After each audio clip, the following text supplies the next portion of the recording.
दिल्ली की राजनीतिक फिजाओं में इस वक्त एक अलग ही गर्मी तैर रही है। मुख्यमंत्री योगी आदित्यनाथ की हालिया दिल्ली यात्रा के बाद प्रधानमंत्री नरेंद्र मोदी, गृह मंत्री अमित शाह और भाजपा अध्यक्ष जेपी नड्डा से हुई लंबी बंद दरवाजा बैठकों की गूंज अब बाहर तक सुनाई देने लगी है। इन बैठकों के बाद जो तस्वीरें सामने आई हैं, जिनमें मोदी और योगी के बीच गंभीर चर्चा चल रही है, चेहरे पर मुस्कुराहट बिल्कुल नदारत है और भौहें तनी हुई हैं। उन्होंने देश भर के राजनीतिक विश्लेषकों को एक ही दिशा में सोचने पर अब मजबूर कर दिया है।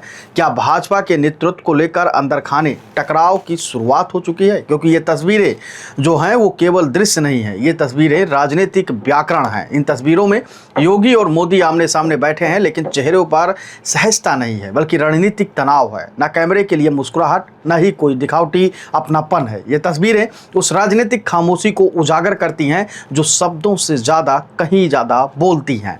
प्रधानमंत्री मोदी की कार्यशैली में किसी भी उभरते चेहरे को काबू में रखने की प्रवृत्ति कोई नई बात नहीं है, फिर चाहे वह आडवाणी हो या मनोहर पर्रिकर या यहाँ तक कि वसुंधरा राजे। लेकिन योगी आदित्यनाथ का मामला बिल्कुल अलग है। वो भाजपा में एक संत नेता हैं, जनप्रिय चेहरा हैं और सबसे बढ़कर संघ का सीधा आशीर्वाद उनके पीछे खड़ा है। यह त्रिकोण उन्हें बाकी नेताओं से अलग बनाता है और शायद यही बात दिल्ली दरबार को सबसे ज्यादा खटक रही है। अब सवाल उठता है कि क्या मोदी, शाह, नड्डा की तिकड़ी योगी को सीमित करना चाहती है? तो जवाब भी सुन लीजिए। सियासी गलियारों में यह चर्चा आम होती जा रही है कि भाजपा के शीर्ष नेतृत्व को योगी आदित्यनाथ की बढ़ती लोकप्रियता और स्वतंत्र राजनीतिक शैली रास नहीं आ रही है। योगी वे नेता हैं जो अपने फैसलों के लिए मोदी या शाह की ओर नहीं ताकते, चाहे वह कानून व्यवस्था हो, अतिक्रमण विरोधी अभियान हो या फिर हिंदुत्व की सियासत व संघ के आदर्शों के सबसे करीबी दिखते हैं, लेकिन भाजपा के नेतृत्व के नियंत्रण से थोड़े दूर। यही कारण है कि योगी को हर बार प्रदेश अध्यक्ष नियुक्ति, कैबिनेट फेरबदल या संगठन के भीतर फैसलों में बार बार रोका गया, सीमित किया गया। जेपी नड्डा का संगठनात्मक रवैया, शाह की चुप्पी और मोदी की असहज मुस्कान, यह सब योगी को प्रतिद्वंदी नहीं तो संभावित विकल्प के तौर पर जरूर देखता है। संघ प्रमुख मोहन भागवत की तरफ से भी खबरें आ रही हैं कि वे जल्द ही योगी को लेकर कोई सार्वजनिक बयान या संकेत दे सकते हैं। यह इशारा भाजपा के भीतर सत्ता के भावी स्वरूप को लेकर हो सकता है। 2029 की तैयारी की जो रहस्यमयी फुसफुसाहट अब नागपुर तक पहुंच रही है, उसमें योगी का नाम साफ साफ सुनाई दे रहा है। अगर संघ खुलकर योगी के समर्थन में आता है तो यह 2029 के लिए मोदी के बाद कौन के सवाल का पहला ठोस जवाब होगा और यह जवाब निश्चित ही दिल्ली दरबार को असहज कर सकता है। इसके अलावा मोहन भागवत ने यूपी को लेकर कमर कस ली है, जो जानते हैं कि अगर वो यहाँ कमजोर पड़े तो सब कुछ उत्तर प्रदेश की राजनीति बदल जाएगी। इसलिए संघ ने पश्चिमी उत्तर प्रदेश के प्रचारकों के कार्यक्षेत्र में बड़ा फेरबदल किया है। इस बदलाव के तहत संघ ने प्रचारकों को अलग अलग जिलों की जिम्मेदारी सौंपी है, जिससे संगठनात्मक पकड़ और प्रभाव को और मजबूत किया जा सके। अब आपको इस पूरी खबर का निष्कर्ष बताते हैं। दरअसल योगी आदित्यनाथ केवल उत्तर प्रदेश के मुख्यमंत्री नहीं रहे हैं, वे भाजपा के भीतर एक वैकल्पिक सत्ता केंद्र बन चुके हैं। उनकी शैली अलग है, छवि अलग है और समर्थन का आधार भी अलग है। मोदी शाह की जोड़ी ने जिन जिन नेताओं को पीछे किया है, या तो वो संगठन में समा गए या हंसिए पर चले गए, लेकिन योगी वो नेता हैं जो हंसिए पर नहीं बैठते बल्कि मंच खुद खड़ा कर लेते हैं। दिल्ली में तनी भौहों की ये तस्वीरें कोई सहयोग नहीं है, ये उस संघर्ष की शुरुआत है जो भविष्य के नेतृत्व के लिए है। अब सवाल यह नहीं है कि योगी क्या बनेंगे, सवाल यह है कि क्या दिल्ली उन्हें बनने देगी जो संघ चाहता है। दूसरी चीज़ यह है कि लगातार उथल पुथल की राजनीति उत्तर प्रदेश में चल रही है।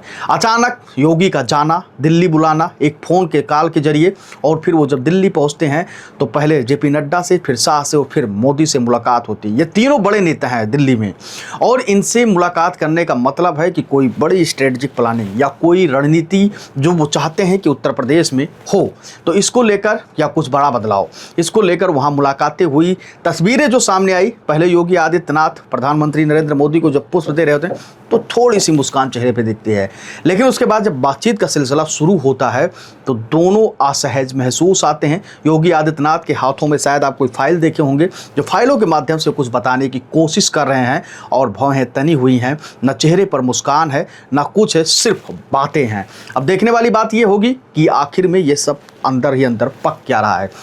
क्योंकि ज़्यादा दिन नहीं बीतेगा। एक तरफ जहां भारतीय जनता पार्टी को अपना राष्ट्रीय अध्यक्ष चाहिए, वहीं उत्तर प्रदेश में बीजेपी को अपना प्रदेश अध्यक्ष पद को लेकर कहा जा रहा है कि उप मुख्यमंत्री जो केशव प्रसाद मौर्य हैं वो जल्द ही इस्तीफा देकर प्रदेश अध्यक्ष की कुर्सी संभाल सकते हैं। और उन्होंने कई तरीके के बयान पहले ही दिया है, जिस तरीके से उन्होंने कहा कि संगठन सरकार से बड़ी होती है और सरकार किसके पास रहेगी, योगी आदित्यनाथ के पास, और संगठन केशव प्रसाद मौर्य। यानी कि केशव का साफ तौर पर वो बात अब सच साबित होगा जिसमें उन्होंने कहा था कि संगठन सरकार से बड़ा होता है।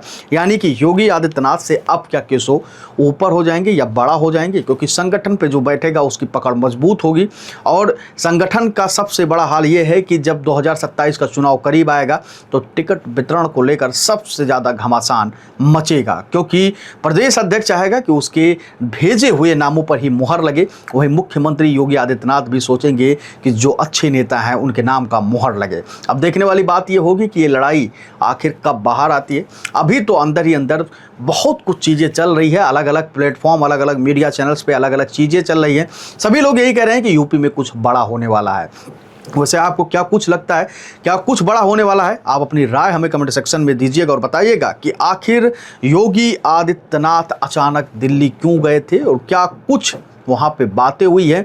आपको क्या लगता है कि किस तरीके की वहाँ बातें हुएंगी? कहा यह भी जा रहा है कि वहाँ पे उत्तर प्रदेश की कानून व्यवस्था, कांवड़ियों को लेकर, धर्मनिरपेक्षता, अलग अलग चीज़ों पर बात हुई है, प्रदेश अध्यक्ष को लेकर बात हुई। लेकिन आपको इस पूरे मुलाकात की असली मकसद क्या लगता है?